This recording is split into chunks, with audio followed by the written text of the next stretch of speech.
మెదక్ జిల్లా వెల్దుర్తి మండలంలో ప్రజాపాలన కార్యక్రమంలో ప్రోటోకాల్ వివాదం నెలకొంది. ప్రజాపాలన కార్యక్రమాన్ని ప్రారంభించడానికి నర్సాపూర్ ఎమ్మెల్యే సునీతా లక్ష్మారెడ్డిని ఆహ్వానించిన అధికారులు వారు వచ్చేలోపే కార్యక్రమాన్ని ప్రారంభించడంపై సునీతా లక్ష్మారెడ్డి ఆగ్రహం వ్యక్తం చేశారు. ప్రజల సమస్యల పరిష్కారం కోసం ప్రభుత్వం చేపట్టిన 6 గ్యారంటీ పథకాల అమలు కోసం చేపట్టిన ప్రజాపాలన కార్యక్రమంలో మొదటి రోజే అధికారులు అత్యుత్సాహం ప్రదర్శించారని సునీతా లక్ష్మారెడ్డి అధికారులపై ఆగ్రహం వ్యక్తం చేశారు. అనంతరం వారు ప్రజల నుంచి దరఖాస్తుల స్వీకరణ కార్యక్రమంలో పాల్గొనడం జరిగింది.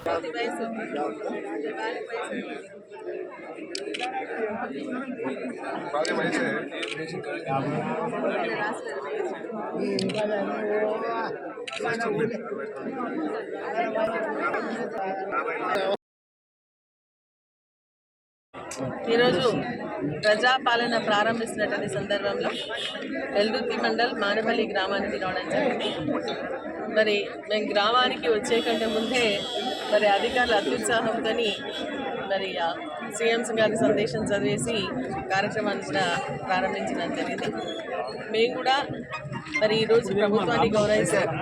ప్రజా సమస్యలకు వేదికగా పరిష్కరించేటువంటి వేదికగా ఈ ప్రజా పాలన ఉంది కాబట్టి ప్రభుత్వం ప్రజల దగ్గరకు వస్తున్నప్పుడు ప్రజా సమస్యలు ఏమున్నాయో అవి కూడా తెలియజేయడానికి ఇక్కడ ప్రజలందరూ రావడం జరుగుతోంది. కాబట్టి దాన్ని కూడా మేము పరిశీలించి మరి ప్రభుత్వం చేపట్టినటువంటి కార్యక్రమం ఏదైతే అభయహస్తం ద్వారా 6 గ్యారంటీల కార్యక్రమాన్ని నిర్వహిస్తున్నారో దాన్ని మరి సక్రమంగా నిర్వహించే విధంగా ఆ కార్యక్రమాన్ని విజయవంతం చేయడానికి మేము ఇక్కడికి రావడం జరిగింది.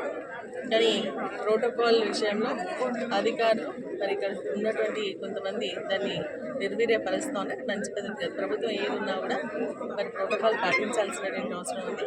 ఇక్కడికి రమ్మని పిలిచడం జరిగింది. పిలిచిన తర్వాత కార్యక్రమాన్ని కూడా ప్రారంభించుకోవడం జరిగింది. ఇది మంచి పద్ధతి కాదు. అధికారులు కూడా దీన్ని గమనించాలని చెప్పేసి నేను అనుకుంటున్నాను.